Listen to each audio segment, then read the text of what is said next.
हरिओम प्रिय दर्शकों, आप सबका स्वागत है हमारे YouTube चैनल में। सावन महाशिवरात्रि की अद्भुत गाथा, भक्ति, तप और वरदान की दिव्य गाथा। एक समय की बात है, किसी नगर में एक धनी साहूकार रहता था। उसके पास धन दौलत की कोई कमी नहीं थी, लेकिन संतान न होने का दुख उसे हमेशा लगा रहता था।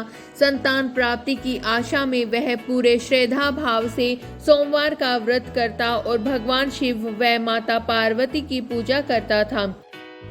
उसकी सच्ची भक्ति से प्रसन्न होकर माता पार्वती ने भगवान शिव से उसकी मनोकामना पूर्ण करने की प्रार्थना की। पहले तो शिवजी ने कहा कि हर व्यक्ति को अपने कर्मों के अनुसार ही फल मिलता है, लेकिन माता ने बार बार अनुरोध करने पर उन्होंने साहूकार को पुत्र रत्न देने का वरदान दे दिया।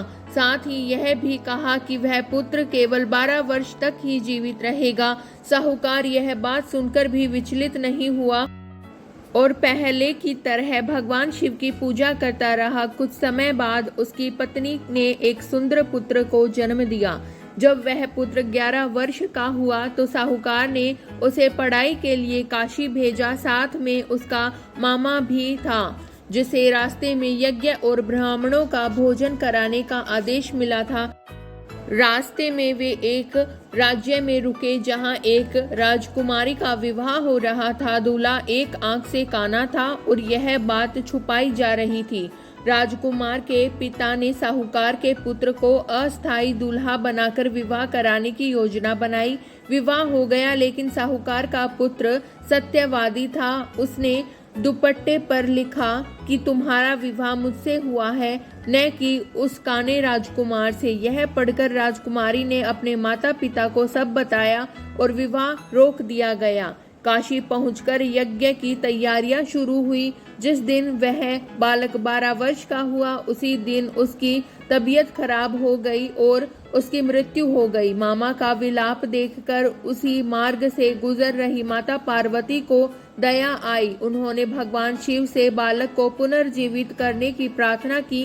पहले तो शिवजी ने मना किया, लेकिन अतः माता पार्वती के आग्रह पर बालक को जीवन दान देना पड़ा। बालक पढ़ाई पूरी कर घर लौटा। माता पिता पुत्र को देख अत्यंत प्रसन्न हुए। उसी रात भगवान शिव ने सपने में साहूकार को दर्शन दिए और कहा, हे श्रेष्ठ, तेरी भक्ति और सावन सोमवार व्रत कथा सुनने के फल स्वरूप ही तेरे पुत्र को दीर्घायु प्राप्त हुई है। जो भी श्रद्धा से यह व्रत करेगा और कथा सुनेगा, उसकी सभी मनोकामनाएं पूर्ण होंगी। इसलिए सावन सोमवार के दिन यह कथा पढ़ना, सुनना और सुनाना अत्यंत पुण्यकारी माना जाता है। आप भी इस व्रत को श्रद्धा से करें और भगवान शिव की कृपा प्राप्त करें। सावन का पहला सोमवार इस वर्ष 14 जुलाई 2025 को पड़ रहा है। यह दिन भक्ति, तपस्या और आत्मिक समर्पण का प्रतीक माना जाता है। सावन सोमवार का व्रत कोई साधारण अनुष्ठान नहीं, बल्कि भगवान शिव के प्रति गहरे विश्वास और श्रद्धा का एक दिव्य अभ्यास है, जिसे मनोकामना पूर्ति का श्रेष्ठ माध्यम माना जाता है। इस व्रत का एक महत्वपूर्ण हिस्सा होता है सावन सोमवार व्रत कथा का श्रवण और पाठ। यह कथा एक व्यापारी की कहानी है, जिसकी अटूट शिव भक्ति ने उसे न केवल संतान सुख प्रदान किया, बल्कि उसके पुत्र को मृत्यु के मुंह से भी वापस लौटा दिया। यह पौराणिक प्रसंग यह दर्शाता है कि सच्चे मन से की गई शिव आराधना जीवन के सबसे कठिन संकटों को भी टाल सकती है और हर प्रकार की कामना को पूर्ण कर सकती है। यदि आपको हमारी वीडियो अच्छी लगी हो तो वीडियो को लाइक करें, शेयर करें और कमेंट करें। और यदि आप हमारे YouTube चैनल पर नए हैं तो चैनल को सब्सक्राइब करना ना भूलें। तो मिलते हैं अगली ऐसी ही इंटरेस्टिंग वीडियो के साथ। धन्यवाद दोस्तों।